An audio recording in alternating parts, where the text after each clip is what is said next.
Hi 10th grade. So you guys are my first literature video that I'm doing, but I felt like the section that you guys are starting today after you took your test last week, I feel like this section is very important for me to introduce, well, I would say face to face, but at least you can see my face. So today you're actually going to do a whole section on poems that rely on sound and motion. So some of you just groaned inwardly because I just said poetry. But this kind of poetry I hope will be a little more fun than, say, at the beginning of the year when we were doing all those epic poems that were all really sad and everybody kind of died in those poems. So these poems hopefully are a little more fun. We're actually starting with a poem by Robert Browning, who was one of the greatest poets of all time. He's still widely read. He was a British poet. He and his wife actually were poets, Elizabeth Barrett Browning, and they had a really cool love story where she was a poet, she was more popular than him, and they got married, and he was a poet as well.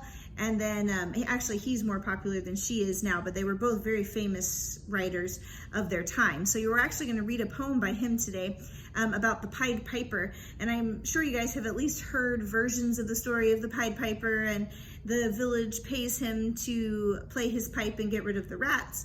But they don't end up paying him. They cheat him out of his money. So then he plays his pipe and he leads all the children of the village away. It's kind of a dark undertone, so I suppose maybe it is a little bit darker, but has kind of a dark undertone of taking all the children away from the village. But for the most part, these poems that we're going to be reading in this chapter are going to rely on three things: the rhyme, the rhythm, and the sound.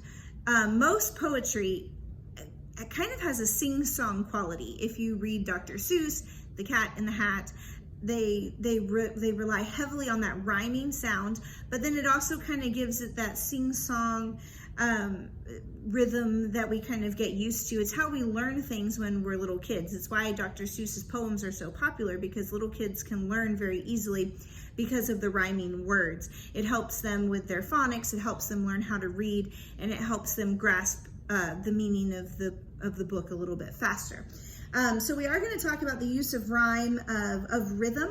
Rhythm is very important when you're writing poetry, and you wouldn't think so. You would think rhythm, well, that's for music, but actually poems have often been turned into songs, and the rhythm of the poem gets translated into musical notes and beats and things like that.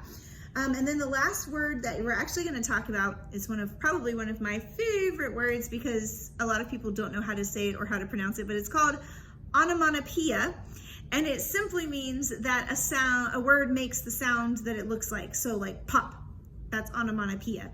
When a balloon pops, that's the sound that it makes, and it is the word that describes it, so that is onomatopoeia. If you read a comic book, you're going to see this a lot. Bam, smack. Okay, those are all words that are onomatopoeia.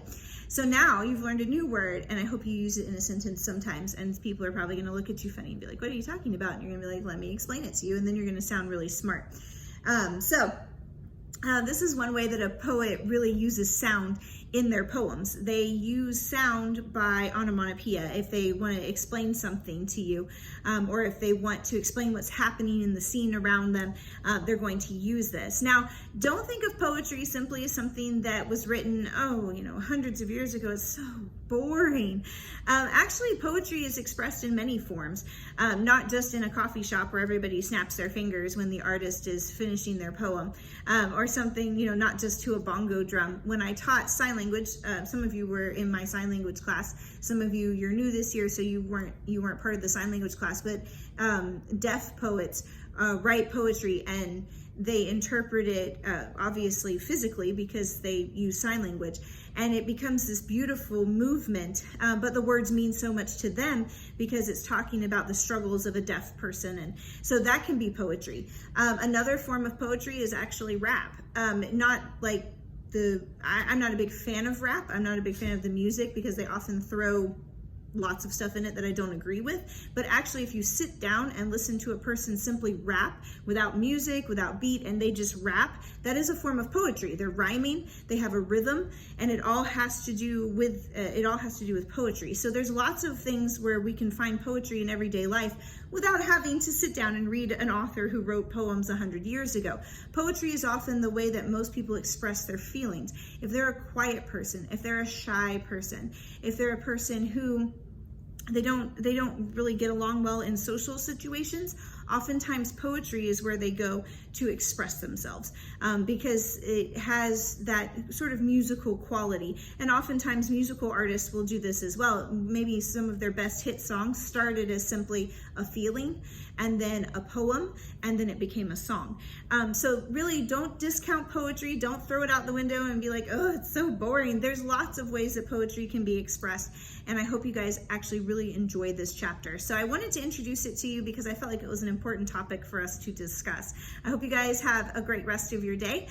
Read the poem carefully. I have the instructions on your schoolworks, on your lesson plans. So read the poem carefully, read it all the way through, and I hope you guys have a good day. Bye, guys.